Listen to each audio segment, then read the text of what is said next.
জনপ্রিয় অভিনেত্রী মেহজাবিন চৌধুরী ও নির্মাতা আদনান আল রাজীবের বিয়ে নিয়ে কিছুটা গোপনীয়তা থাকলেও আয়োজনে ছিল না কোনো ঘাটতি। বলিউড তারকাদের মতোই অনেকটা রাজকীয়ভাবে বিয়ের আয়োজন সেরেছেন মেহু রাজীব। আর তাদের বিয়ের অনুষ্ঠানে হাজির ছিলেন বিনোদন জগতের অসংখ্য তারকা। একে একে সামনে আসছে মেহজাবিন রাজীবের বিয়ের নানা ভিডিও এবং ছবি।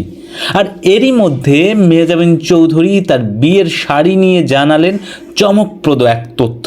জানাবো সেই কথা, তার আগে আপনাদের কাছে অনুরোধ, আমাদের পার্শ্বচিত্র চ্যানেলটি সাবস্ক্রাইব করে আমাদের উৎসাহিত করবেন প্লিজ। দর্শক, আপনারা নিশ্চয়ই জেনে গেছেন গত 14ই ফেব্রুয়ারি ভালোবাসা দিবসে বিয়ের পিঁড়িতে বসেছেন মেহজাবিন চৌধুরী আর বিবাহোত্তর সংবর্ধনা অনুষ্ঠান করেছেন 23 ফেব্রুয়ারি। বিয়ের দিন অর্থাৎ আগদের দিন মেহজাবিন চৌধুরী যে শাড়িটি পরেছিলেন সেটি ছিল তার মায়ের বিয়ের শাড়ি। 28 ফেব্রুয়ারি এক ফেসবুক পোস্টে সেটি নিজেই নিশ্চিত করেছেন মেহজাবিন।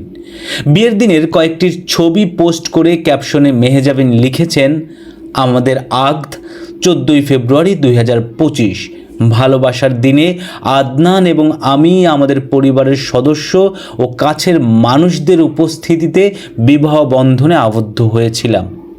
আমাদের জীবনের একটি বিশেষ দিন ছিল এটি, যা আরও অর্থবহ হয়ে উঠেছিল আমাদের প্রিয় মানুষদের উপস্থিতিতে। আমার মা তার আগদের দিনে যে শাড়িটি পরেছিলেন সেই শাড়িটি আমাকে উপহার দিয়েছেন। আমার বিশেষ দিনে এই শাড়িটি পরতে পারা ছিল মায়ের কাছ থেকে পাওয়া সবচেয়ে সুন্দর উপহার। দর্শক, মেহজাবিন রাজীব দম্পতির জন্য আমাদের শুভকামনা রইল আপনাদের জন্যেও।